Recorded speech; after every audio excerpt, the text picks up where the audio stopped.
राधे राधे। कब है चैत्र मास के कामदा एकादशी। चैत्र माह के शुक्ल पक्ष की एकादशी तिथि की शुरुआत 7 अप्रैल को रात 8 बजे होगी और अगले दिन यानी 8 अप्रैल को रात 9:12 पर खत्म हो जाएगी। उदया तिथि के अनुसार 8 अप्रैल को कामदा एकादशी का व्रत किया जाएगा। कामदा एकादशी व्रत का पारण 9 अप्रैल को किया जाएगा। पारण के लिए शुभ समय सुबह 6:26 से सुबह 8:56 तक रहेगा। पारण के दिन द्वादशी तिथि रात 10:55 पर समाप्त हो जाएगी। एकादशी व्रत का पारण द्वादशी तिथि समाप्त होने से पहले किया जाता है। द्वादशी तिथि के अंदर पारण न करना पाप करने के समान होता है। कामदा एकादशी का महत्व। कामदा एकादशी का व्रत करने से सभी प्रकार के पापों से मुक्ति मिल जाती है। ऐसा कहते हैं, जो भी व्यक्ति सच्चे मन से एकादशी के दिन उपवास रखता है उसे भगवान विष्णु की कृपा प्राप्त होती है। एकादशी का व्रत करने से घर में सुख समृद्धि बनी रहती है और कभी भी धन धान्य की कमी नहीं होती। आइए अब सुनते हैं कामदा एकादशी व्रत की कथा। प्राचीन काल की बात है। नागपुर नाम का एक सुंदर नगर था, जहाँ सोने के महल बने हुए थे। उस नगर में पुंडरीक आदि महा भयंकर नाग निवास करते थे। पुंडरीक नाम का नाग उन दिनों वहाँ राज्य करता था।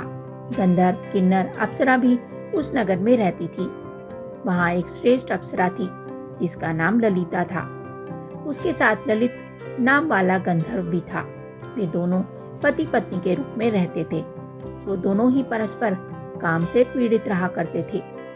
ललिता के हृदय में सदा पति की ही मूर्ति बसी रहती थी और ललित के हृदय में सुंदरी ललिता का नित्य निवास था। एक दिन की बात है, नागराज पुंडरीक राज्य सभा में बैठकर मनोरंजन कर रहा था। उस समय ललित का गान हो रहा था, किंतु उसके साथ उसकी प्यारी पत्नी नहीं थी। गाते गाते उसे ललिता की याद आ गई। उसके पैरों की गति रुक गई और जीभ लड़खड़ाने लगी। नागों में श्रेष्ठ करकोटक को ललित के मन का संताप हो गया। इसलिए उसने राजा पुंडरीक को उसके पैरों की गति रुकने एवं गान में त्रुटि होने की बात बता दी। करकोटक की बात सुनकर नागराज पुंडरीक की आंखें क्रोध से लाल हो गई। उसने ललित को श्राप दे दिया कि तू जा, राक्षस बन जा। राजा पुंडरीक के इतना कहते ही वह गंधर्व राक्षस बन गया। भयंकर मुख, विकराल आंखें और देखने से भय उपजाने वाला रूप। ऐसा राक्षस होकर वह कर्म का फल भोगने लगा। ललिता अपने पति को विकराल आकृति देख मन ही मन बहुत चिंतित हुई। भारी दुख से कष्ट पाने लगी। सोचने लगी, क्या करूं, कहाँ जाऊं, मेरे पति पाप से कष्ट पा रहे हैं। वह रोती हुई घने जंगलों में पति के पीछे पीछे घूमने लगी। वन में उसे एक सुंदर आश्रम दिखाई दिया, जहाँ एक शांत मुनि बैठे हुए थे। उनका किसी भी प्राणी के साथ पैर विरोध नहीं था। ललिता शोधता के पास वहीं गई और मुनि को प्रणाम करके उनके सामने खड़ी हो गई। मुनि बड़े दयालु थे।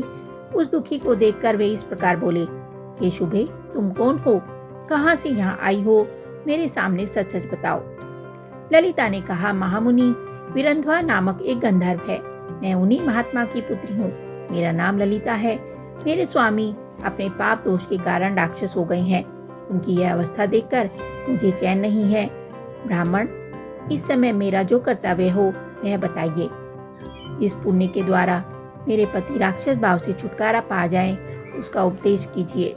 ऋषि बोले, इस समय चैत्र मास के शुक्ल पक्ष की कामदा एकादशी नामक एकादशी तिथि है, जो सब पापों को हरने वाली और उत्तम है। तुम उसी का विधि पूर्वक व्रत करो और इस व्रत का जो पुण्य हो उसे अपने स्वामी को दे डालो। पुण्य देने पर क्षण भर में ही उसके श्राप का दोष दूर हो जाएगा। मुनि की बात सुनकर ललिता को बड़ी खुशी हुई। उसने एकादशी को उपवास करके द्वादशी के दिन उन ब्रह्मा ऋषि के सामने ही भगवान वासुदेव के समक्ष अपने पति के उद्धार के लिए यह वचन कहा, मैं जो ये कामदा एकादशी का व्रत किया है उसके पुण्य के प्रभाव से मेरे पति का राक्षस भाव दूर हो जाए।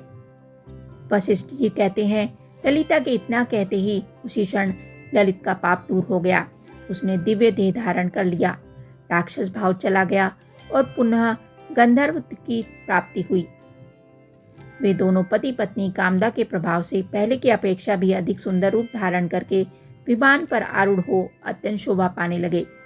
कामदा एकादशी व्रत का पालन करने से ब्रह्म हत्या जैसे पापों से छुटकारा मिलता है।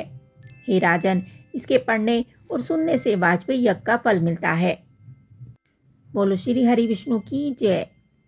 ये कथा और जानकारी आपको कैसी लगी हमें कमेंट करके ज़रूर बताएं। साथ ही वीडियो को लाइक करें, चैनल को सब्सक्राइब करें। धन्यवाद।